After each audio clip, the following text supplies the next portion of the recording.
నమస్తే, నేను మీ doctor Sampath Kumar, world record blood donor. ఈ రోజు నేను బసవతారకం క్యాన్సర్ హాస్పిటల్ కి ప్లేట్లెట్స్ డొనేట్ చేయడానికి వచ్చాను. ఇక్కడ చూస్తే చిన్న పిల్లోడు కాడి నుంచి ముసలోళ్ల వరకు క్యాన్సర్ తో బాధపడుతున్నారు. అసలు క్యాన్సర్ రావడానికి కారణాలేంటో ఈ వీడియో చూడండి. మనం మార్నింగ్ లేచిన దగ్గర నుంచి ఈవినింగ్ పడుకునేదాకా వాడే ప్రతి పదార్థంలోనూ క్యాన్సర్ వచ్చే అవకాశం ఉంది. మార్నింగ్ లేవగానే టిఫిన్ పార్సిల్ తేడానికి వెళ్తారు. వేడివేడి ఇడ్లీ పార్సిల్ చేసేదానికన్నా ముందు దాని మీద ప్లాస్టిక్ కవర్ వేస్తాడు. క్యాన్సర్. ఒకవేళ ఫుడ్ ఇంట్లోనే ప్రిపేర్ చేసుకుని తిందామని ప్లేట్ లో పెట్టుకుంటే ఆ ప్లేట్ చైనా ప్లాస్టిక్. క్యాన్సర్. తాగే వాటర్ బాటిల్స్, స్టోర్ చేసే వాటర్ టిన్స్ రెండు ప్లాస్టికే. క్యాన్సర్. సాయంత్రం పూట స్నాక్స్ మంచూరియా తింటారు, దాంట్లో ఒక ఫోర్క్ ఇస్తాడు. ప్లాస్టిక్. క్యాన్సర్.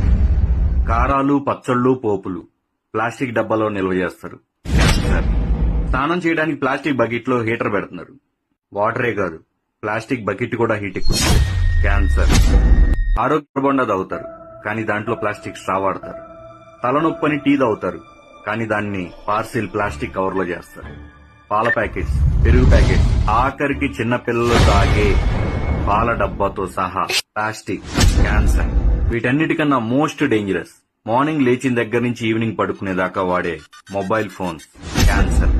ఫైనల్లీ 2030 కల్లా ప్రతి ఇంట్లో ఒక క్యాన్సర్ పేషెంట్ ఉండే అవకాశం ఉంది.